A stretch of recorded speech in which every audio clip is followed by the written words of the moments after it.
Video चाहिँ हेरिसकेपछि तपाईहरु चाहिँ एक सिमबाट तपाईहरु चाहिँ 42 रुपैयाँ चाहिँ अर्निङ गर्न सक्नुहुन्छ अनि तपाईहरुले चाहिँ 4 तपाईहरुसँग चाहिँ 10 वटा सिम छ भने तपाईहरुले चाहिँ 420 रुपैयाँ चाहिँ अर्निङ गर्न सक्नुहुन्छ हैन। र यो भनेको चाहिँ कुनै पनि हावामा चाहिँ मैले भनिदिइरहेको छैन। सो तपाईहरु चाहिँ योबाट चाहिँ रियल तरिकाले चाहिँ यसबाट चाहिँ अर्निङ चाहिँ गर्न सक्नुहुन्छ। यसको चाहिँ केही लिमिटेड टाइमहरु चाहिँ रहेको छैन, त्यसैले तपाईहरुले चाहिँ यसमा चाहिँ एकदमै छिटो चाहिँ अर्निङ गर्नु होला हैन। सो एकदमै राम्रो खालको चाहिँ एप्लिकेसन रहेको छैन। सो तपाईहरुले चाहिँ यसलाई चाहिँ युज चाहिँ गर्नु भएको छैन भने तपाईहरुले चाहिँ यसलाई चाहिँ गर्न चाहिँ सक्नुहुन्छ। आजको एप्लिकेसन रहेको छ नमस्ते पे भन्ने चाहिँ एप्लिकेसन रहेको छैन। र यसबाट तपाईहरुले चाहिँ रजिस्टर गर्ने बित्तिकै तपाईहरुले यसमा चाहिँ 22 रुपैयाँ चाहिँ अर्निङ चाहिँ गर्न सक्नुहुन्छ हैन। सो तपाईहरुसँग चाहिँ जतिवटा फोन नम्बरहरु छ हैन, सो तपाईहरुले चाहिँ त्यति धेरै चाहिँ यसबाट चाहिँ अर्न चाहिँ गर्न सक्नुहुन्छ होला। सो यसमा चाहिँ तपाईहरुको चाहिँ रेफर एन्ड अर्नको चाहिँ एउटा चाहिँ अफर रहेको छ हैन। सो सबैभन्दा पहिला तपाईहरुले चाहिँ ओपन भन्ने चाहिँ अप्सनमा चाहिँ क्लिक गरिदिनु होला हैन। र यस एप्लिकेसनको लिंक चाहिँ तपाईहरुले भिडियोको डिस्क्रिप्सन बक्समा चाहिँ पाउन सक्नुहुन्छ हैन। र तपाईहरुले चाहिँ ओपनमा चाहिँ क्लिक गरिदिनु होला हैन। र तपाईहरुले चाहिँ ओपनमा चाहिँ क्लिक गर्ने बित्तिकै तपाईहरुले चाहिँ स्क्रिन पेजतिर चाहिँ आउन सक्नुहुन्छ है त। र देख्न सक्नुहुन्छ एउटा चाहिँ रेजिस्टरको चाहिँ अप्सन रहेछ नि, यसमा चाहिँ क्लिक गरिदिनु होला हैन। र यसमा चाहिँ क्लिक गर्ने बित्तिकै तपाईहरुले यहाँ चाहिँ एउटा चाहिँ फोन नम्बर हाल्नु होला र यहाँ चाहिँ तपाईहरुले चाहिँ रेफरल कोड चाहिँ हाल्नु होला है त। र देख्न सक्नुहुन्छ यहाँ चाहिँ हामीले चाहिँ फोन नम्बर पनि राखिसकेको छौँ र देख्न सक्नुहुन्छ हामीले यहाँ चाहिँ रेफरल कोड पनि राखिसकेको छौँ र देख्न सक्नुहुन्छ यहाँ एउटा चाहिँ साइटमा चाहिँ भेरिफाईको चाहिँ अप्सन रहेको छ, यसमा चाहिँ एकचोटि चाहिँ क्लिक गरिदिनु पर्ने हुन्छ हैन।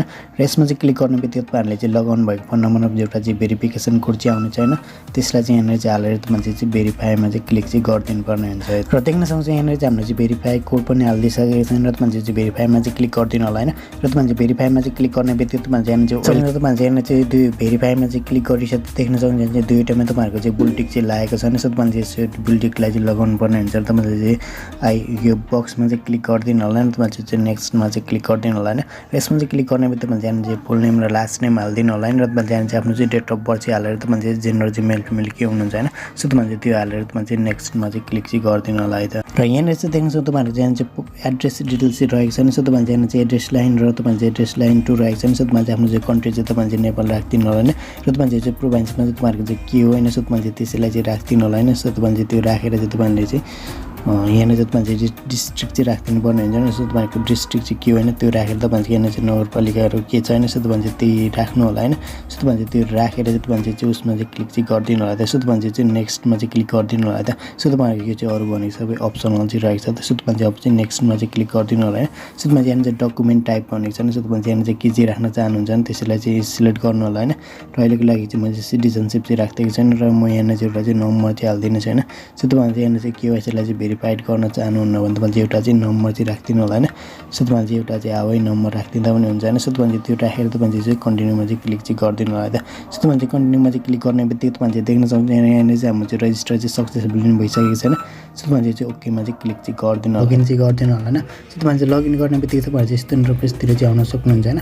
सो देख्न सक्नुहुन्छ यहाँ चाहिँ तपाईहरुले एउटा चाहिँ लेटर भन्ने चाहिँ अप्सन रहेको छ नि, यसमा चाहिँ क्लिक गरिदिनु होला हैन। र यसमा चाहिँ क्लिक गर्ने बित्तिकै तपाईहरुले चाहिँ देख्न सक्नुहुन्छ यहाँ एउटा चाहिँ वालेटको चाहिँ अप्सन रहेको छ नि, यसमा चाहिँ क्लिक गरिदिनु होला हैन। सो तपाईहरुले यहाँ चाहिँ देख्न सक्नुहुन्छ वालेटमा चाहिँ क्लिक गर्ने बित्तिकै तपाईहरुले चाहिँ देख्न सक्नुहुन्छ यहाँ चाहिँ हामीले चाहिँ 22 रुपैयाँ तपाईहरुले चाहिँ यहाँ चाहिँ पाइसक्नु भएको छ। त्यसो तपाईहरुले चाहिँ मेरो रेफरल कोड लगाउनु भयो भने तपाईहरुले यसमा चाहिँ 22 रुपैयाँ चाहिँ तपाईहरुले चाहिँ इजिली चाहिँ अर्निङ चाहिँ गर्न सक्नुहुन्छ त। सो तपाईहरुले चाहिँ 3 डटमा चाहिँ क्लिक गरिदिनु होला नि। र तपाईहरुले चाहिँ 3 डटमा चाहिँ क्लिक गर्ने बित्तिकै तपाईहरुले देख्न सक्नुहुन्छ यहाँ चाहिँ एउटा चाहिँ रेफरल एन्ड अर्नको चाहिँ अप्सन रहेको छैन। सो यहाँनिर चाहिँ तपाईहरुले एउटा चाहिँ रेफरल कोड चाहिँ पाउन सक्नुहुन्छ नि। सो तपाईहरुले यो रेफरल कोड लगाउनु भयो भने चाहिँ तपाईहरुले चाहिँ यहाँबाट चाहिँ एकदमै धेरै चाहिँ अर्निङ चाहिँ गर्न सक्नुहुन्छ हैन। र यसबाट तपाईहरुले चाहिँ पर रेफर चाहिँ तपाईहरुले यसबाट चाहिँ 20 रुपैयाँ चाहिँ अर्निङ चाहिँ गर्न सक्नुहुन्छ हैन।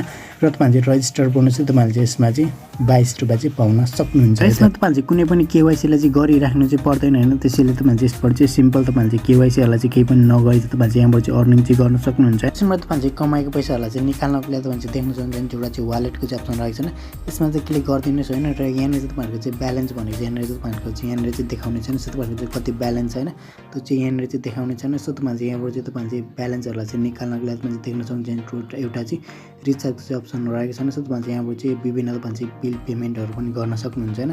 र तपाईहरुले चाहिँ सबैभन्दा पहिले तपाईहरुले चाहिँ रिचार्जमा चाहिँ क्लिक गरिदिनु होला नि।